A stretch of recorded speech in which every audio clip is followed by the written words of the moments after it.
I'm Wesley Morris, and this is Cannonball. When something big happens in this country, something that feels important in terms of who we are, I always need some time to sit with it and to think about how it fits into the larger story of this country, yes, but also its history.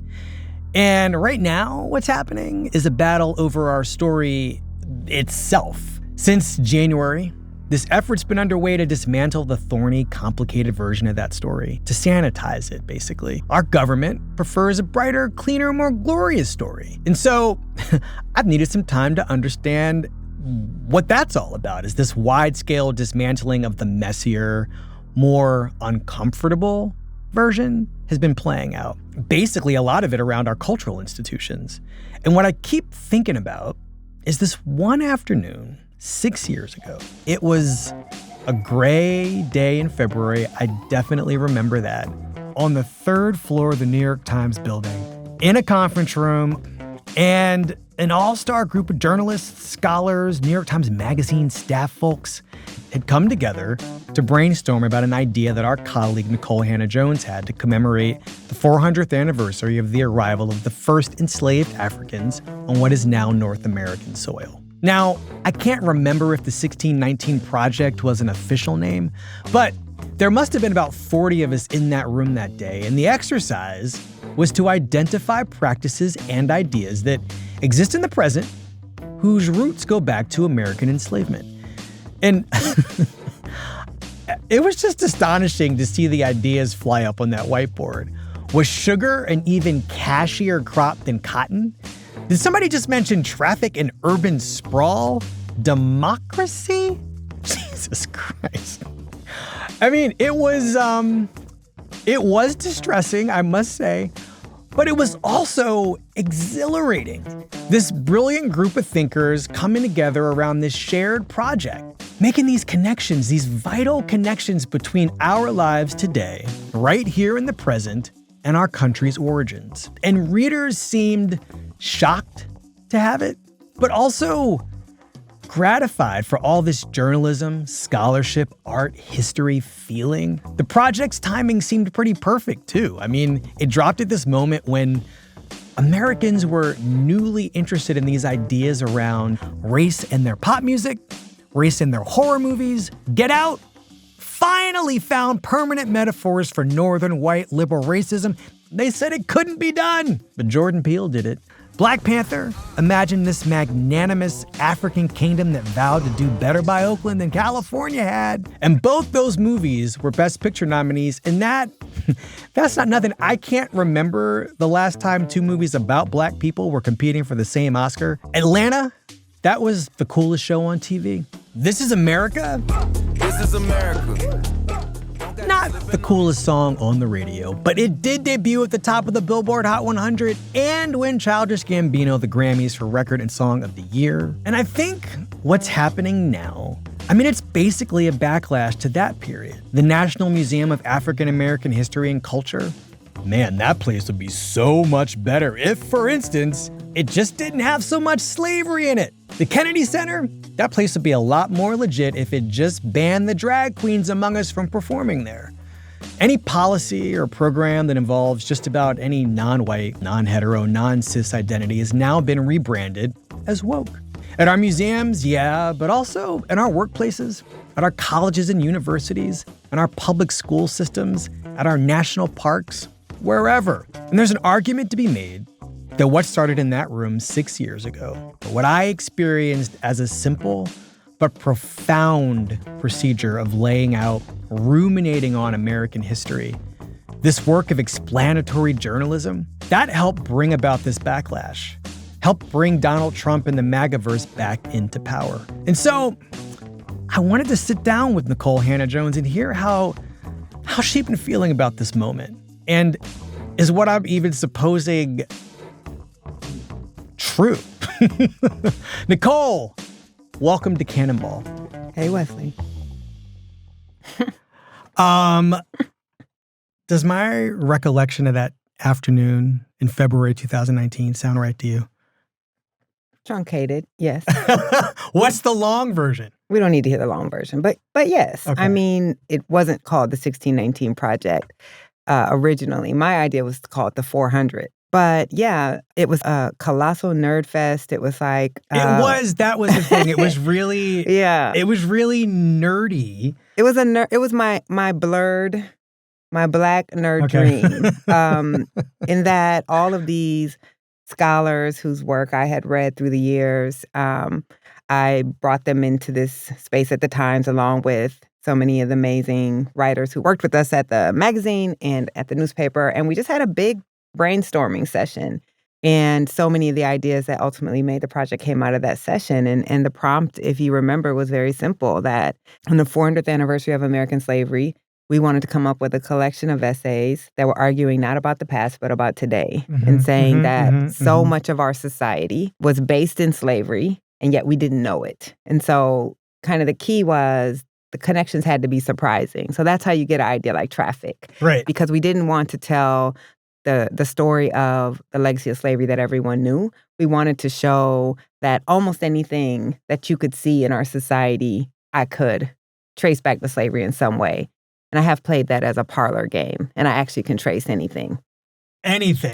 Like, I mean, you and I have not played this. I mean, I do remember trying to imagine what people were going to think, right? Like my bank, like the place where my money is currently right now, the place I do investments was also involved in the slave trade. Well, of course it was. If it was there then and it's here now, then the answer is yes. But I also remember that, you and I have talked about this not infrequently, but there was that day that we closed the issue. And I remember I had to catch a train, and you stayed till the bitter end. And I left at about 2 p.m. and we hugged each other. Mm-hmm.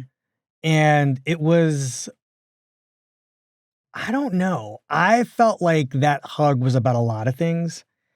But one of them was I felt like something was going to change. And I don't know what that really was going to be. Mm. What was that about for you, do you think? Because we got really emotional. Yes. And I don't think it was stress. I mean, it wasn't for me. It was definitely part of it a little bit, yes. Partially stress for me because, well, one, I'm curious about whether you really felt at that time something was going to change, or if now that's how you think you felt looking back. So I want to come back to that. Okay. Because I've been thinking about what I meant by that too. Yeah, because, I mean, it's been 5 years of beyond anything, obviously, any of us could have imagined the project would become. And so sometimes I catch myself remembering a feeling that I don't think I had back then, but that the experience now causes me to place upon that moment. I was exhausted. I was the one who conceived of the project, literally did nothing else from the moment I pitched the project until it published, read every word multiple times. I was going to say, you were involved in every looked at every piece. Image multiple times. And what I'm remembering is Dean Baquet, who was the first Black editor of the Times, is the one who hired me as well as you. Mm-hmm. We put up all the pages of the magazine on that conference room wall, and we bring him in to look at it. And I come and get you before that. Yeah, this is what you're remembering. Mm-hmm. And I bring you into that room where we have all the images, all the words. And I remember we hug each other and we just are sobbing. Like both of us are literally sobbing. And for me in that moment, it was like, we fucking did it. Mm-hmm. Mm-hmm. Like this thing, which I always say is the blackest thing the New York Times has ever published, which is just true. Yeah. But this thing that was like unflinching, and we had, at this most elite white journalism organization had managed to produce this thing that felt so true. So to see it all there just felt emotional. Like I felt I was called, like I was here to do this thing, and had somehow managed with this amazing team of ours to bring it into the world. So that it was both exhaustion, gratitude, disbelief, like we had made this thing and now it was going to go out into the world. And once you release it, you have no idea what happens to it once it goes out into the world. So it's also this amazingly like pure moment of like hope and anticipation of this thing. And then everything happens after that. I think part of that day for me was, you're right. I'm probably displacing something onto that moment. But I also had the sense that I just really felt like this was going to matter in some way. I just couldn't have said how. I definitely felt that. On some level, like, do you remember when you felt like you could see something happening? Yeah, I mean, I didn't have to wait long. So it published online, I think that Wednesday. And then there were a bunch of people who knew just online. Social was different back then, so that it was coming out that Sunday. And the day of publication, I couldn't sleep. I was like an anxious mess, mostly because I was like, my God, like all of these resources that have gone into this thing, and it's so hard to keep anyone's attention. I just didn't know if anyone, would people read it? Would it be anything? And so I'm like on social, I really haven't slept, and I just start seeing these stories of people who are talking about, I went to like 5 stores trying to find the issue, and people were starting to post like videos like, I finally got one. And I was like, it's a magazine. Like, that's amazing. It's a newspaper. And then people were getting mad because people had stolen the magazine out of their paper that was on their steps. And I was like, oh my God, like this is a print publication about slavery. And people are excitedly trying to find it and like traveling out of town to grab a copy, and people were wanting to buy multiple copies. So that first edition like sold out. They did like an extra run of the copies of the magazine. And then you started seeing people were holding events.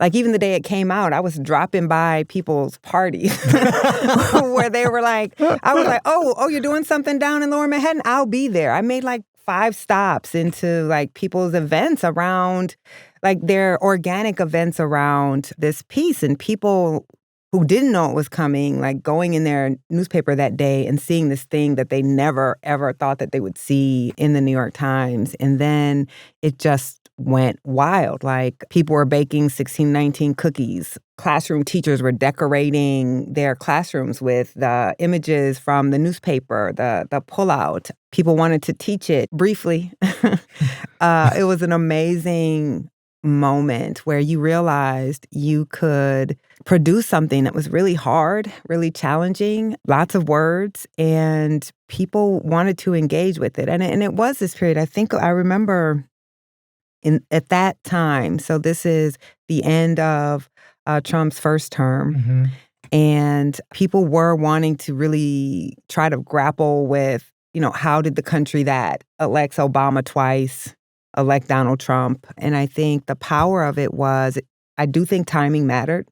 I think had the project come out under Obama when people wanted to believe we were post-racial, there wouldn't have been that same sort of searching. And this is before we see George Floyd. This is before COVID. It's those few brief months. And there is like this sense that like Black creative culture was the center of the universe. Yes. It felt like a renaissance. I remember us talking about like everybody dressed up and went to see Black Panther, right? And it felt like this moment of possibility, of creative power. But damn, it was brief. When did it feel like things had changed or were changing? So when the project first came out, there was kind of your normal conservative outrage. I think Newt Gingrich called it trash or something like that. And that was expected. And then it sort of went away.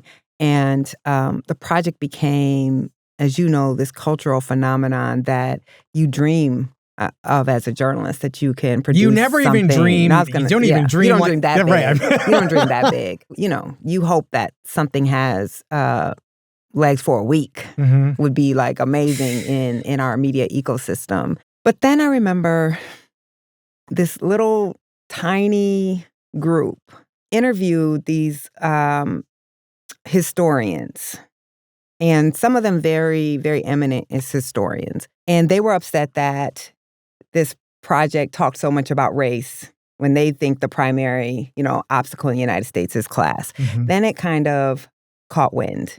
Okay, now we're rehashing my scab. You don't have to get into all of this, but I'm actually really just curious about what the complaint was, like just writ large, that the project had missed the point of what America was actually about, that it was about this one thing, in this case being class, versus what it meant to enslave.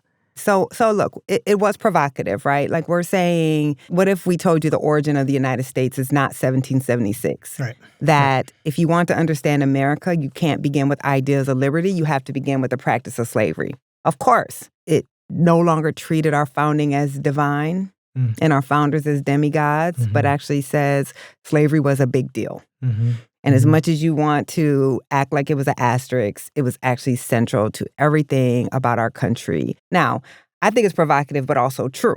I think it's true enough to seem not as provocative as the people who received it as provocative received it as. And it actually wasn't really provocative. So, historian Edmund Morgan had made, in America, slavery and freedom begin at the same time. Except what was provocative was it was in the New York Times, and it had gotten so popular. So if we think about the way most people learn history and American mythology, it is through popular culture. And so you could have these same arguments in these dry history books on a shelf, and no one cares. But when it is in the New York Times and suddenly all of these regular people are talking about it, there were people who didn't like that. I mean, it was certainly this sense of like gatekeeping, like who are they to try to tell us the story of America? And if we think about that period, it was a warning sign. This is what I was going to ask you. This wrestling over who gets to define who we are as Americans. What were we founded upon? What is our primary identity? That was an inkling of what was to come. I think that this is a really fascinating period for not simply race, but the context of race in history. And we are talking about this thing coming out, the pandemic happens, you have that really surreal period in which Ahmaud Arbery is killed. We find out that Ahmaud Arbery had been killed. Breonna Taylor's been killed. George Floyd's been killed. And it just seemed like the ways in which the project was thinking about the present with respect to the past, people were ready to receive and enact. I don't know. What was 2020 like in your understanding of how your work functions independent of you? What was that period like? Why are you smiling? Well, I'm just thinking about what my Twitter account was like. What was your Twitter account like? Very messy. From you or to you? Both. Both. I mean, when I think about what happens in 2020, the end of 2019, before we're going into the pandemic, before we all, because we are on lockdown, like collectively watch the murder of George Floyd on our televisions. What was happening was people were responding to the 1619 Project, but also there were a lot of great works around this history's racial past that was coming out. And again, like in popular culture, in a way of having power of like blockbuster narratives that we didn't have before. I'm thinking about, the Obama portrait, just so much, right? That was You mean the happening. Kehinde Wiley portrait of Obama? Amy Sherrill. Amy Sherrill and doing Michelle Obama. Right. Yeah. So I kept hearing from people an anger like, how didn't we know this? Right. So people would be reading 1619 or listening to the podcast and just like angry that this whole history existed that seemed to explain America a lot more than the history that had been taught, and wanting to know, like, how didn't we know this? Again, we didn't create new history, right? We just put it in a form for popular consumption and also made it relate to their lives today. And so when George Floyd happens, people are making those connections. They're saying, take it down, take it down. People are saying, why have we allowed these Confederate monuments to stand? You can see it right now. It is fallen. There it is. Let's go. You're seeing people spray painting 1619 on Confederate monuments and other, monuments to people who were openly racist. And there's this moment, we briefly called that period the reckoning. And the reckoning was not just our collective witness of what happened to George Floyd, but a larger reckoning about who we really are and what we owe to descendants of slavery and other marginalized people. But this is also happening in this moment of profound demographic shift. Every day, let me not be hyperbolic, but frequently enough, we would see, news stories about how white people were going to become the minority by 2040. Yes. Now, that's not actually true, but we're projecting this out. And Obama wins twice with a minority of the white vote. And so there's this sense that you can elect a black man to the presidency and most white people don't have to vote for him. Yes. And our country is becoming less and less white. And now we're also seeing black people at the New York Times who can create, this project, take over an entire issue of a magazine and take over the newspaper and do a podcast. And so I start to see this response that isn't just about what was created, that this was a newspaper article or a newspaper project. It was a response that this was a war. Well, what is happening is that a group of blacks have gotten together and they have hijacked the rich legacy of the civil rights movement. The basic premise of the 1619 Project, having read the entire thing, was that American history was founded in evil, and basically that evil has infused the entire body politic in every aspect of American life. It wants to wake you up to the fact that the entire America that you thought you knew was a lie.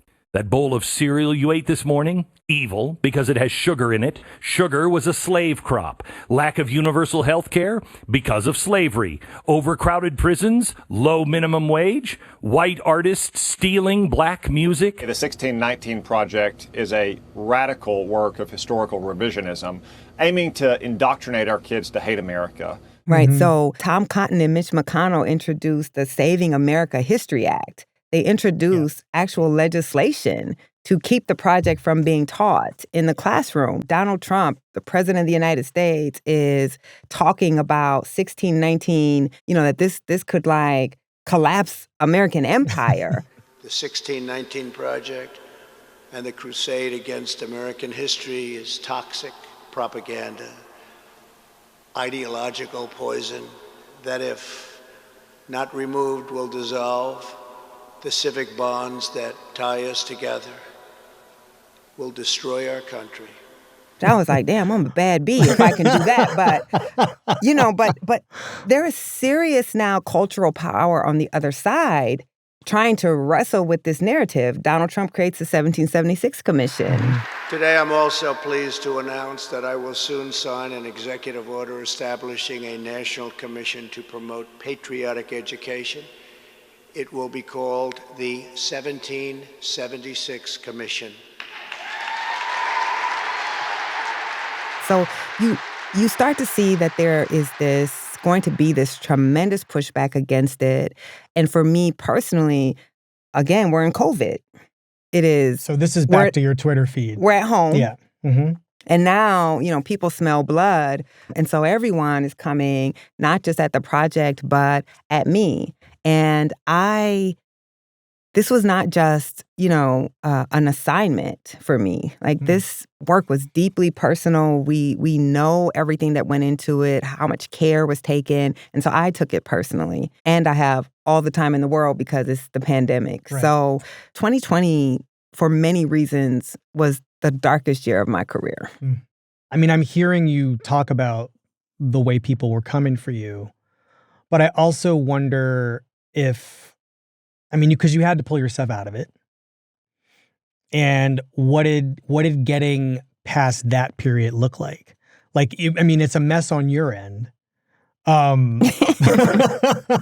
Is what you said. But how were you cleaning up the mess? Or what did it mean to sit in that for a second?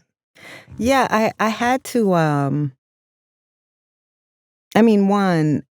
you're you have helped create something that deemed so dangerous that all of this political power, I'm talking about, the most powerful men in the world, tweeting about 1619, like you realize that you have produced something that is shaken, like power itself.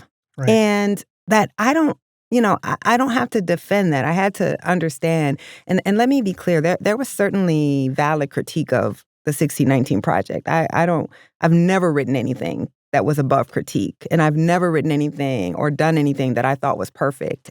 But I talk about how I had a very good friend of mine, a writer friend, who said, like, why are you out here street fighting with these people in these Twitter streets? The fact that you have all of these people trying to discredit this work means it stands. It's not even yours anymore. And he said, you don't have the right to do anything that discredits this work because it doesn't even belong to you. And he tells me that I am the only one at this point who can discredit it, that nothing that they're doing can.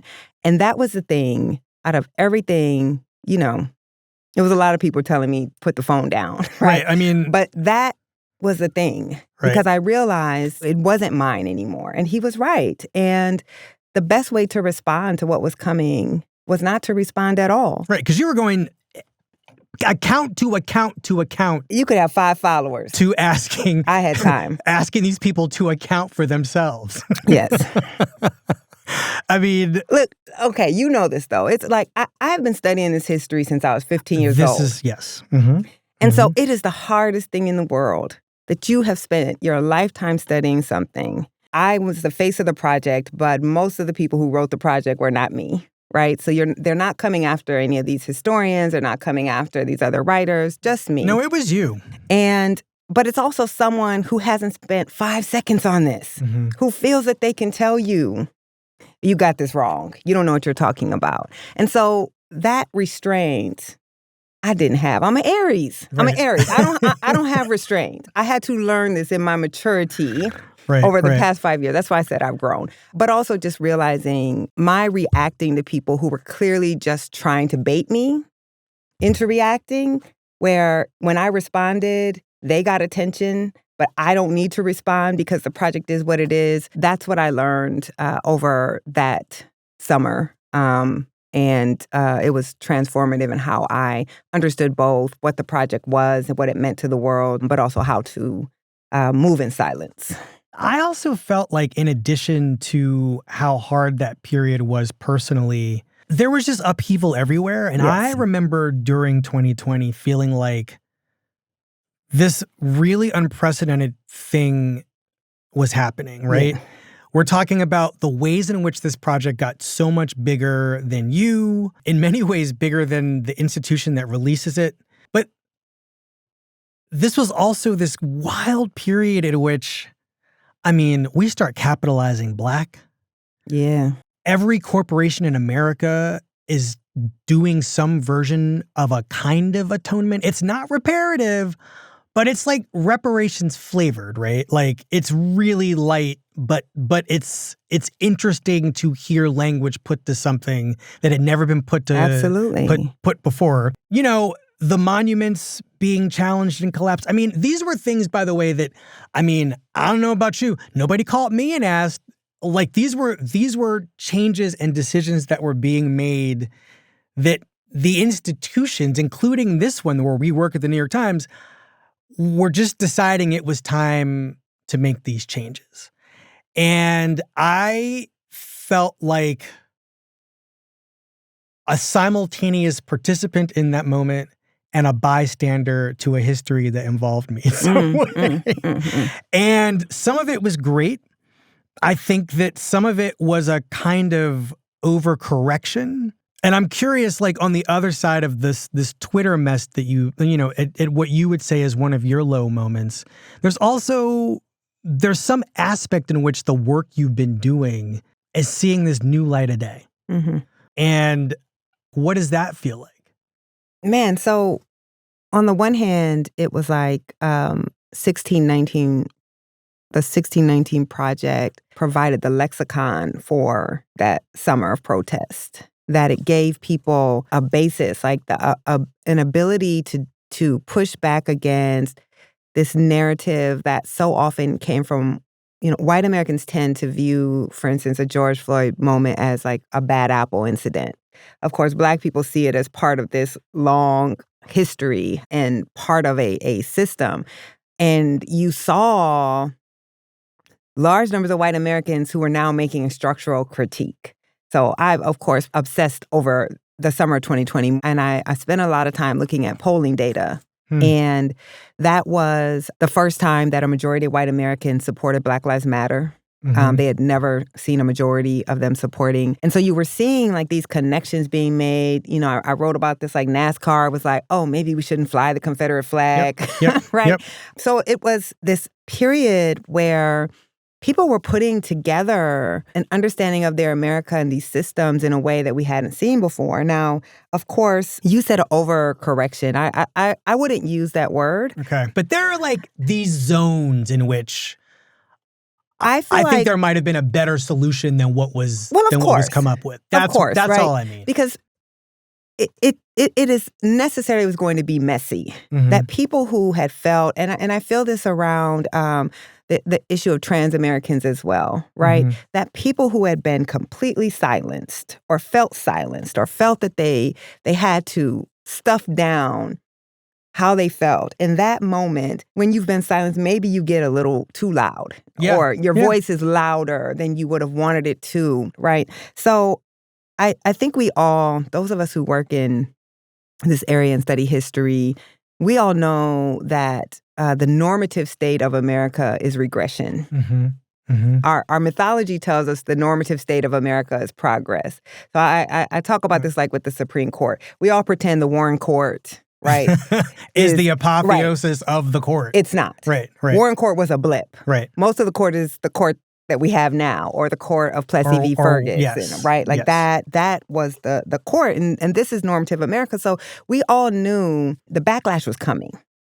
And so people consider that to be an overcorrection, but I think it really was a moment of people who have had to be, suppressed, finally having a moment where they felt they could push and just feeling we better push really hard. Push as hard as you can. There's not going to be a long time of this. And most of what happened in 2020 was performative, right? Yes. There was no reparations, like none of those kind of societal or structural things that people were asking for. We got symbolic victories, and now we're being met with structural resistance. I mean, I was struck by what happened in 2020 in response to the project. I'm thinking about it right now, which is that there is a real fear of what happens when people find out. It's the education that scares people. Oh, absolutely. Yeah, I mean, listen, these are the folks who said they were free thinkers, right? Who said that people were being oppressed on college campuses for their ideological viewpoint, that we needed an intervention to allow free speech. That was the issue, was the illiberal left was suppressing speech. And now we are in a moment of tremendous state power that is literally taking books off the shelves, telling historic sites and history museums what they can include and what they can't, asking everyday Americans through a QR code to report if they go to a historic site and it doesn't venerate Americans. And by Americans, we know they mean white Americans. But I think that that's what makes this period so tremendously dangerous, is that a truly free society and too often, even our colleagues in the industry kind of treated college students who might protest a speaker who they thought was repugnant as equivalent to the state using its power to dictate and make illegal discussing certain things, certain topics. I mean, the DEI infrastructure did arise out of 2020, right? Yep. It proliferated out of 2020. And I have been a critic of it because I always felt it was performative. And now I have to defend it because they are... Nikole, you're like in my brain. Right, using it to dismantle not just poor diversity training or mandated diversity training, but to dismantle civil rights and to dismantle a common belief that multiculturalism is good, that we should try to make a society more equitable, that it's actually not beneficial in a democracy to have people of color excluded from entire professions and not able to go to elite colleges. And they have actually been able to dismantle even our collective belief that these are things that a democracy should have, or even that we should have a democracy, really. Can I complicate the possibility within the pessimism that you're identifying? Or just like realism? This is realism? Well, the it's not practicality. Thank I would you. say. It's practical. The practicalities. It is the way the country has worked thus far is that you get these moments of what we can identify in hindsight as being these moments of progress, right? Yes. The Civil War ends in 1865. You get 3 amendments, 13, 14, 15 in the wake. You have, I mean, I don't know when you would say Reconstruction begins and ends, but you have about 10 to a dozen years of this moment of possibility that, you know, in order to get it underway and to have some buy-in from the former Confederate States, you know, poor white people have to be brought along. It seems to me like every moment in 2020 felt this way too. Once there's a moment of white people, black people, poor black people, poor white people, poor black people coming together. Once they're getting educated alongside each other, once there is this like a kind of equality at the bottom. You know, Martin Luther King, one of his last events before his assassination was the Poor People's Campaign. And that was for everybody, for all poor people. And I don't know what it looks like on the other side of this moment, but I definitely think that one of the powers of 2020, in part because of the work of the project, was it brought people newly together and gave them new knowledge. And there's something about learning alongside each other that is just really, white people and black people learning alongside each other that is really terrifying. One, let me just start by saying, elite white people don't care too much about poor white people either. Sure. Okay? Sure. And we know this because, one, we know, again, historically, if you go all the way back to the Bacon's Rebellion, right, when unfree white people who were indentured, working in deplorable conditions, aligned with enslaved black people because they were all poor, unfree laborers. And they rose up in rebellion against the landed white gentry. And the landed white gentry's response to that, understanding the sheer numeric power of people who were unfree, no matter their race, and that their common cause was their economic and political status, they gave poor white people something that money could not buy. And they gave them whiteness. Mm-hmm. Mm-hmm. And so they literally created different political rules for white people. They gave the vote to some white men who didn't own land. And they created laws that, no matter how poor you were, you had certain innate rights over anybody who was black, no matter what, slave or free. And that sense has been used again and again and again to crush any hope of a class-based movement in the United States. So during Reconstruction, as you say, the only way we can get the Freedmen's Bureau and an attempt to try to help people who had just been enslaved yesterday was to say, well, what about poor white people? But what happens? So Black people start schools. There's Freedmen's Bureau schools, and those schools are integrated because poor white people in the South also did not have education. Right. There were no public schools in the South except for in North Carolina. And black folks coming out of slavery want to build public schools for all children. And so you have small numbers of white children attending these Freedmen's Bureau schools. And you know what happens? The poor white people are like, we're too good to be going to school with these black folks. Yeah. They did not have any schools. Yeah. But now they wanted segregated schools. And so we see this again and again. You see this in the end of Reconstruction, where there are white sharecroppers. Most of the land and wealth is held in the hand of a very small number of rich landed white people. And yet, who are the alliances between? Right? White people are abandoning their class interest for their racial interest. When Dr. King decides to do the Poor People's March, that is strategy. Well, yeah, he knows. Right? He realizes he has gone as far as he can go with getting white support for Black people simply obtaining their rights, that he has to try to build this class-based movement. And so when we look now at, what were people asking for out of 2020? Yes, they were asking for racial equity, but they were also asking for a livable wage, right? Mm-hmm. They were also asking for the end of mass incarceration, which wraps up, the majority of people in prison are not Black. Black people are disproportionately incarcerated, but we are not the majority of people who are in prison. Universal health care. Most people who don't have insurance are not Black, right? Mm-hmm. Most people who use Medicare, Medicaid, food stamps, not Black. And yet you have people voting, the majority of white Americans voting for a political party that is denying those things that they actually benefit from. And they... Right now. Right? And so we have to understand that when we say all the time, poor white Americans are voting against their own interests, that's because we don't understand the interest. Right. Whiteness is its own wage. Mm-hmm. Mm-hmm. Right? So I might not have anything else, but I have this. So even now when we're talking about cuts to Medicaid, cuts to, this life-saving health care program, you have people saying, well, we need to make sure they know it's not just Black people on it. But the problem with that sentiment is we act like we don't understand that the folks in power don't actually care about poor white people that much either. Yeah. So simply pointing out that it's also poor white people who are going to be hurt is not going to move the needle.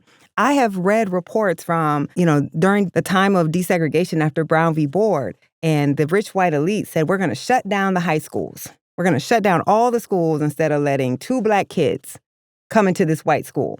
Now, the poor white kids didn't have another option, right? Mm-hmm. And you know what they said? They said, we know it's going to hurt a significant number of our poor white population not to have a public school, but it's okay because it's going to hurt all the Black people. Yeah. Yeah. They literally wrote that down. So this is that class solidarity, that cross-racial class solidarity does not exist for long. Mm-hmm. And you have a political party that is able to exploit that even now.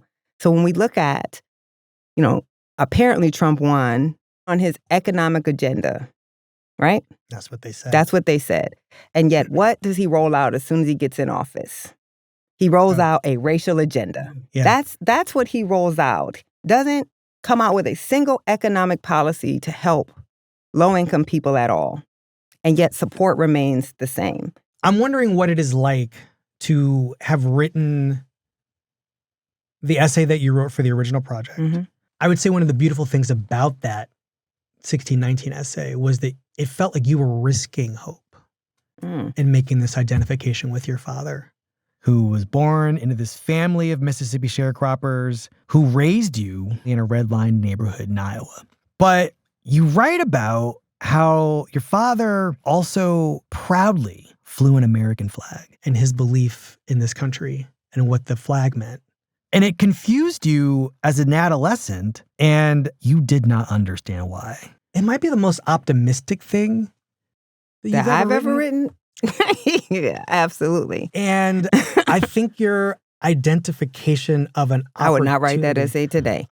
So when I think about the original essay and what I was trying to do in both, its opening, talking about my father with this flag and the way Black people have always tried to use this American flag and laying claim to a lineage and a just the, it shouldn't feel radical, but just to be able as a Black person to say, this is my country.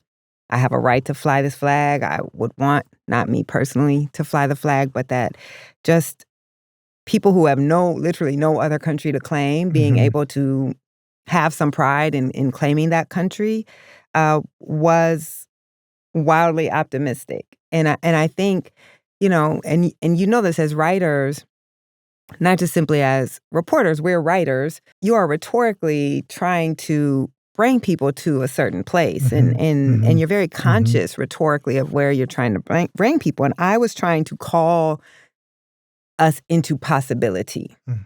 Black Americans into possibility to say, you are American. Your ancestors did build this, and not just with their brute labor. This country could not exist without us. And you can take pride in that, and it's okay. But also call white people into possibility to say, this country can be better than what it is, that we were founded on these majestic ideas. Even if those men who wrote them didn't necessarily believe they applied to everyone, they did write them. And they gave us the ability then to take those words and say those words can be manifested. And now it's like, I feel like, to some degree, what it must have felt like, okay, this is going to sound absolutely crazy, so don't take it literally. You know me, though. No, I'm talking about to the listening public. Thurgood Marshall. Okay, I am not comparing myself to Thurgood Marshall. But one of the things that I obsess over, and I have obsessed over for probably 2 decades, is what it must have felt like to be Thurgood Marshall serving on the Supreme Court. So Thurgood Marshall is as much an architect of our democracy as anyone can be. Yes. Right? And you go before the Supreme Court and you bring the case that ultimately dismantles racial apartheid in the United States, Brown v. Board of Education. And then within a few years of helping end racial apartheid in the United States, you go on to that very court and you will spend your entire career writing dissents against a court that is erasing your legacy. Yep. Right? And we have 2 justices now that are historic justices who are also writing dissents, but they weren't coming from actually having created the legal possibility. To watching the legacy be dismantled by your peers. Like your own court cases, right? Your own, right? And so I feel like I wrote this thing and I helped bring this thing into the world that was really about possibility of saying, if we can finally be truthful about who we are, and if we actually believe in these creeds, owning up means we can then create this country. Now, I'm not saying I ever thought we were going to, but I was trying to call us into possibility. Like that flag, my dad with that American flag was disarming also for many white people. And I understand that rhetorically as I'm writing it, that I'm messaging on 2 levels here. I'm messaging to Black people, but I'm definitely messaging to white people who can see themselves and their love of country and patriotism in my dad, right? In this Black man flying this flag. And that flag allows them to do that. And now we are in this moment where everything has been placed back in its rightful place.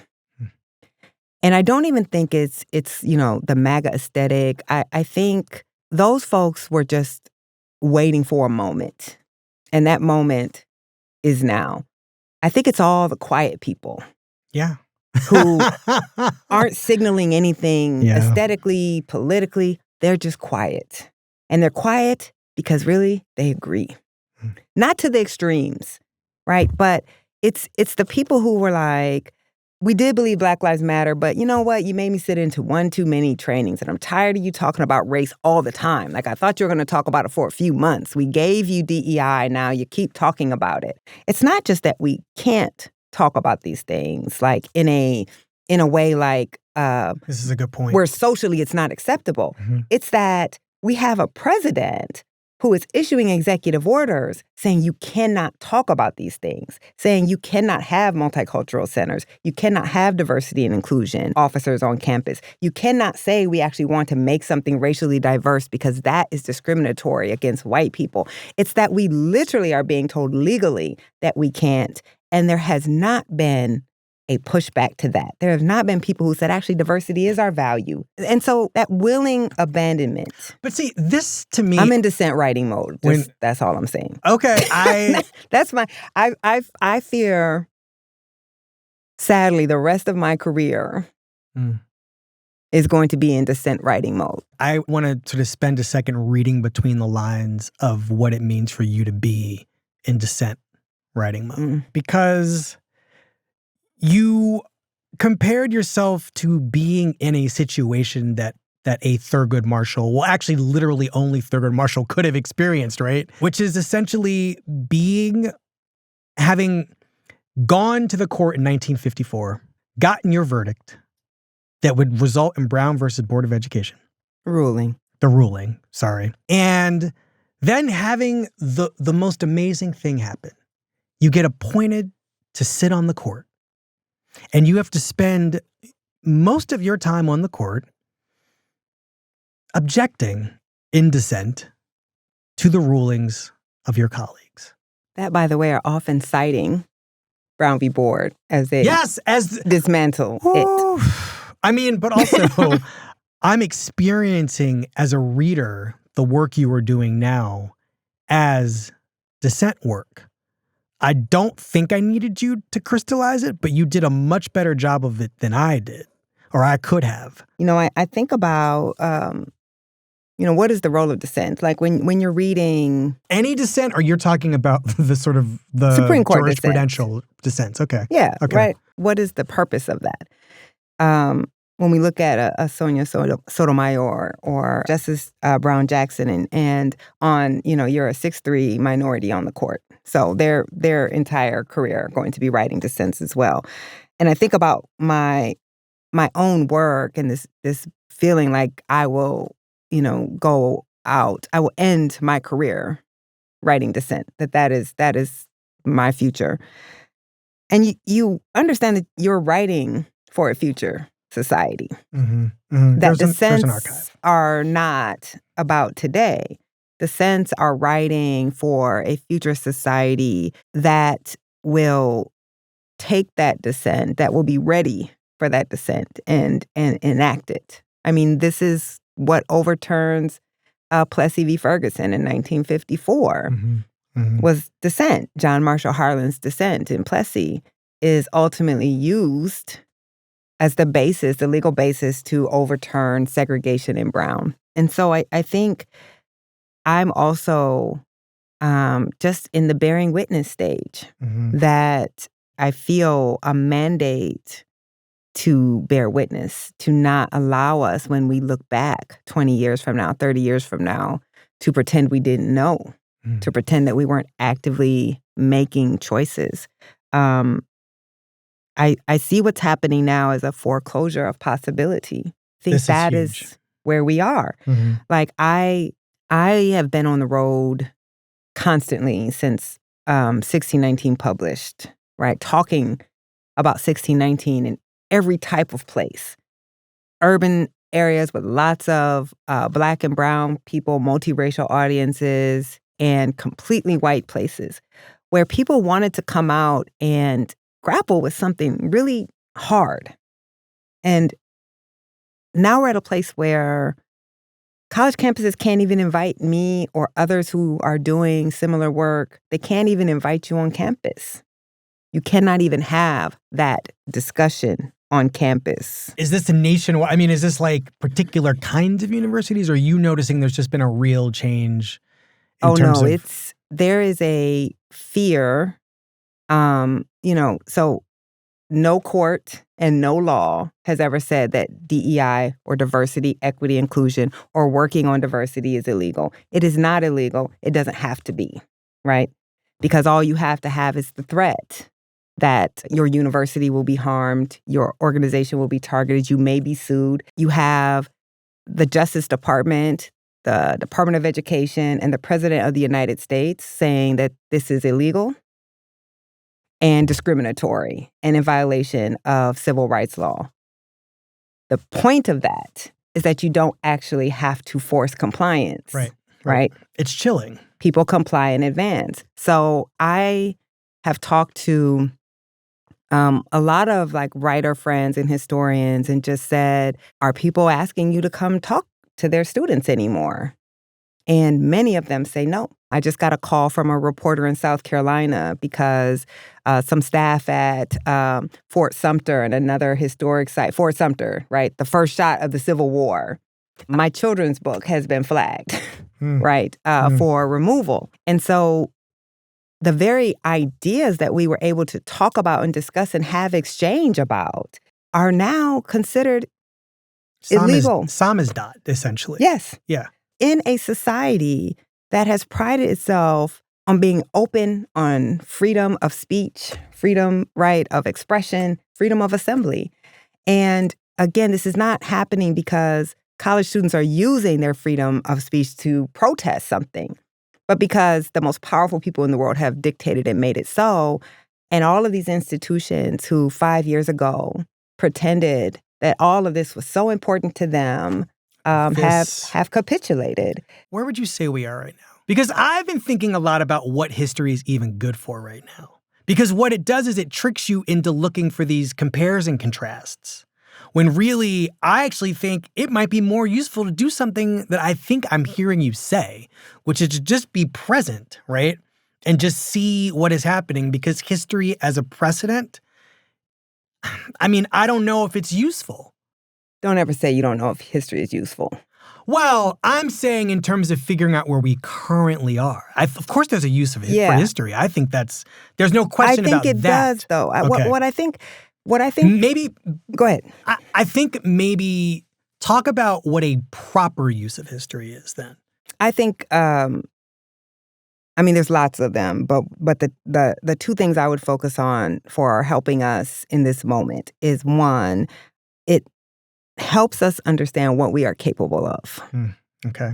And I think that. That's really important. So, in my latest piece for the magazine, I try to show us about historically where I feel like we are, which is... Where you go through and you look at all the things that the Trump administration has essentially undone in the form of executive orders and, the destruction of these programs and rolling back these policies. Right. So it's like a policy feels very abstract. An executive order feels very abstract. And we suffer from a historical naivete in this country and denialism. And that's because we really do believe in our mythology.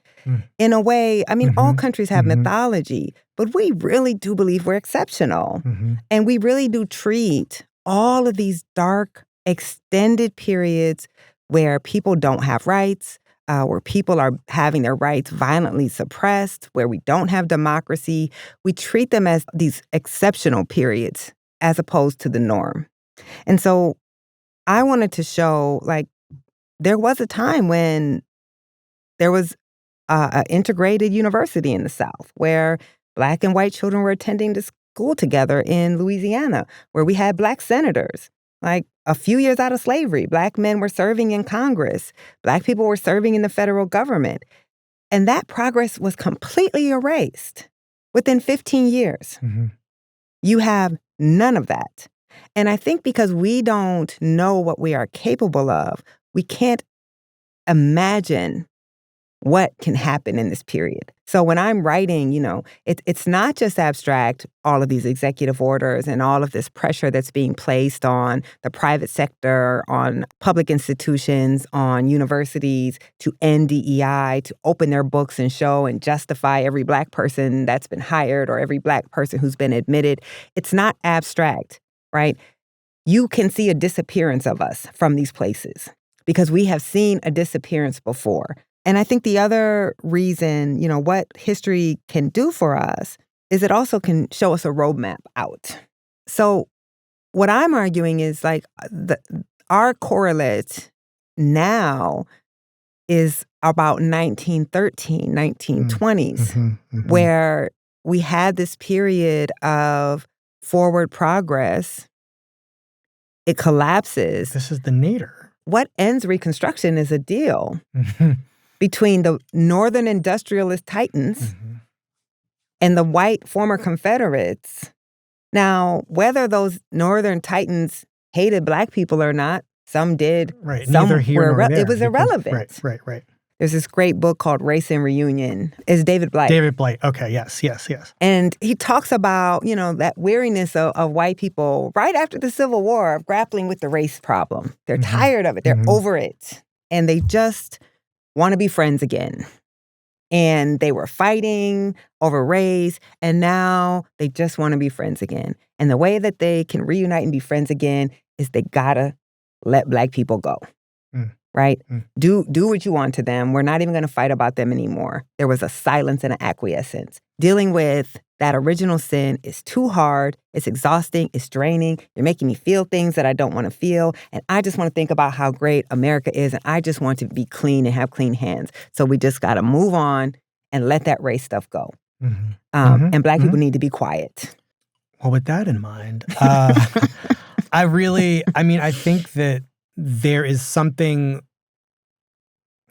I don't know, potentially confusing about what it means to have, as a descendant of slavery, the split screen of institutional narratives. And I'm thinking specifically about what it is like for me to walk around this city and go to all these museums and to have every single museum in New York City right now have some major show about some great, featuring some great Black artist. The Met right now has not only a Lorna Simpson show that is very good, but they have the Superfine show that the Costume Institute is putting on about, 350 years of Black people in clothes. Amy Sherald's at the Whitney. Jack Whitten was at MoMA. Rashid Johnson basically has colonized the lobby at the Guggenheim.